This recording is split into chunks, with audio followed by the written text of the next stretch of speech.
US Iran बातचीत fail होने पर बैंकिंग और मार्केट एक्सपर्ट अजय बग्गा कहते हैं ईरान के सभी पोस्ट पर ब्लॉकेड होगा। ये असल में हॉर्मुज स्ट्रेट का पूरा शटडाउन है, क्योंकि ईरान दूसरे देशों के जहाजों को आने जाने नहीं देगा और ट्रंप ईरानी फ्लैगशिप को ना तो आने देंगे और ना ही जाने देंगे। या ईरानी पोर्ट्स पर सप्लाई करने वाले किसी भी व्यक्ति को इजाजत नहीं दी जाएगी। Yeah, but there is a risk of move after the collapse of the negotiations and also Trump escalating into a blockade. And this evening, late evening in India, all Iranian ports will face a blockade. That's basically a full shutdown of the Strait of Hormuz because Iran won't allow other countries' ships to transit, and Trump won't allow Iranian flagged ships to either come or go, or anyone supplying to Iranian ports will not be allowed.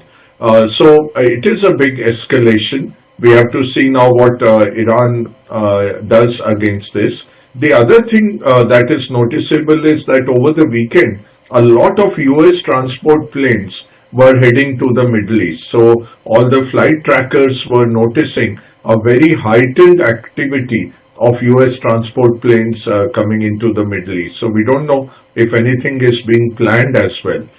So overall, markets are on a risk off this morning. We have seen Japanese and Korean stock markets going down.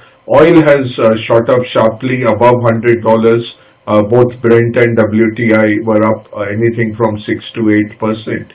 Indian markets are pointing to about a 1.5% cut at the open. So it's a risk-off day in the markets. There was not much expectation from the Iranian negotiation. It was expected that they would meet again.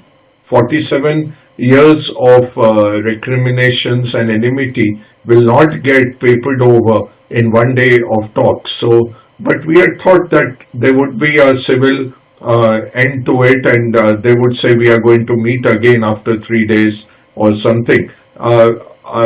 Against that, maximalist positions have been taken by both sides. So that is roiling risk markets this morning, and even safe havens like gold and silver are down, as has been the trend.